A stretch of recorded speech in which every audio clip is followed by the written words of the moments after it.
Yes, here we are then, test number 1 with the Viltrox 56mm Cine lens. We looked at the other two in the series and enjoyed them, but I've got a feeling this is going to be my favourite. Let's talk about why.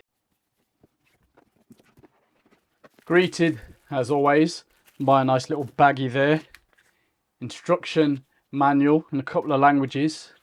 And it is, as always, well packed. It surprises me how small it is once I take that bit of protection off. There she is. Dinky little thing. I don't have big hands, and you can see how small it is. 540 grams worth. Let's take that cap off. I like the protection these offered, but they don't always sit nicely. I don't know. Anyway, it does its job. 62mm filter size, as they're happy to show you there. 112mm full frame equivalent with a 17.69 degree angle of view. 14 diaphragm blades, 10 elements in 9 groups. Now, as you can see here, we've got T1.5 to 16. Not too much of a throw, but not too bad at all. And then, of course, we've got metric and imperial markings, so that is always a nice touch. Cine standard gear mod and pitch. The focus throw, let's see if we can give you some idea. I did mean to measure it, but what's that? 180. I'll look at it properly in a bit, but it's not too bad at all, and it feels really good, in fairness. We've got a 63cm minimum focus distance and 70mm front diameter for matte box use. Waterproof coating on the glass. Can't see anything else about weather resistance in any other shape, form or manner. But yeah, also these caps. Oh man, I don't know if it's because it's a micro four thirds, but that's, you've really got to get that on to be sure. But yeah, look at that dinky little thing, and just fits perfectly with the other two that we already looked at. Although I don't know if it's my memory, but this feels smaller. Probably isn't. What, 540 grams, all metal. Yeah, love these things. But let's see how it fares after a bit of testing.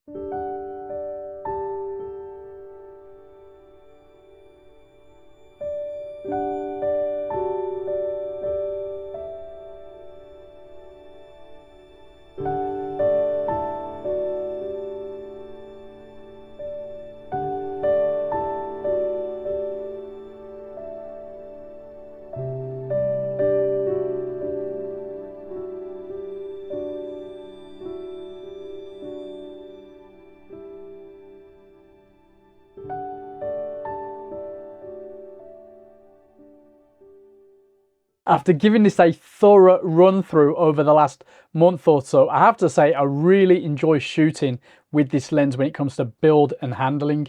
It is relatively dinky, all things considered, but feels like a mini tank. The rings are smooth, easy to use, move with just about the right amount of weight to make them easy to shoot with on the go. As Caleb Pike said, wickedly good build quality.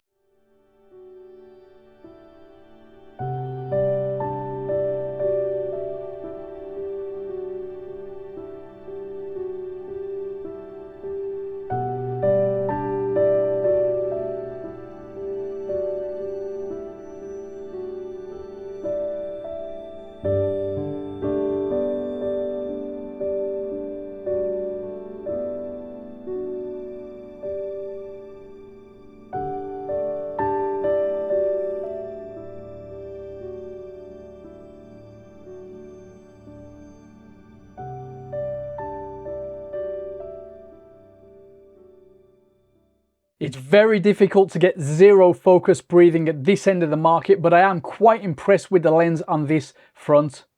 Focus breathing is very, very minimal, as you might be able to tell in this quick test clip. Now, while we're looking at this, how do you feel about that bokeh? It's clearly not perfect, but I kind of like it in this shot at least. But we'll touch on that again in a bit. But let me know what you think in the comments.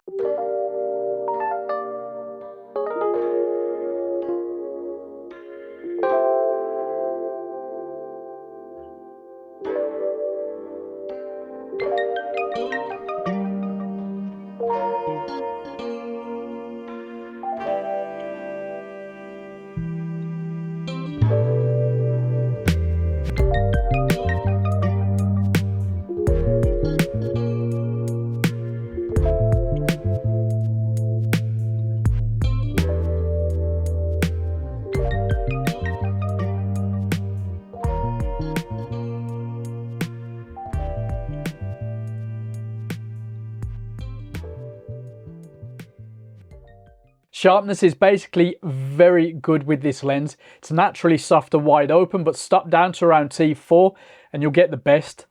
The lens gets fairly detailed images at the closest focusing distances too, which makes it extra flexible for me.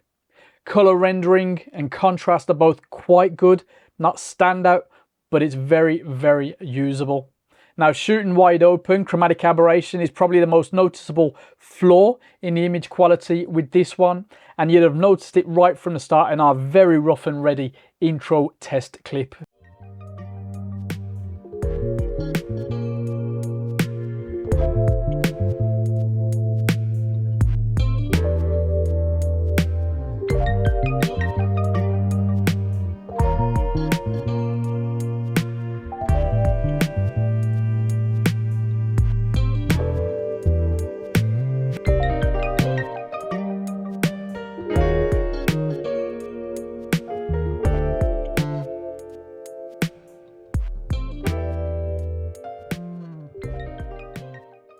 Distortion is very minimal and vignetting is basically non-existent. Ghosting can be a bit of an issue wide open though. There is a little blooming as well, flaring wide open, as you'll see in some of these samples. Finally, we mentioned bokeh before, but now you've seen a bit more. What do you think? Overall, I think it's good. It's much better with lights than foliage, but that's also partly down to the G9 sensor. As always, the point of so many unedited sample clips is for you to get an idea for yourself, of course, you know, until you get your own hands on the lens, and then obviously comment to let us know how you get on with it. Definitely says more than my words can alone.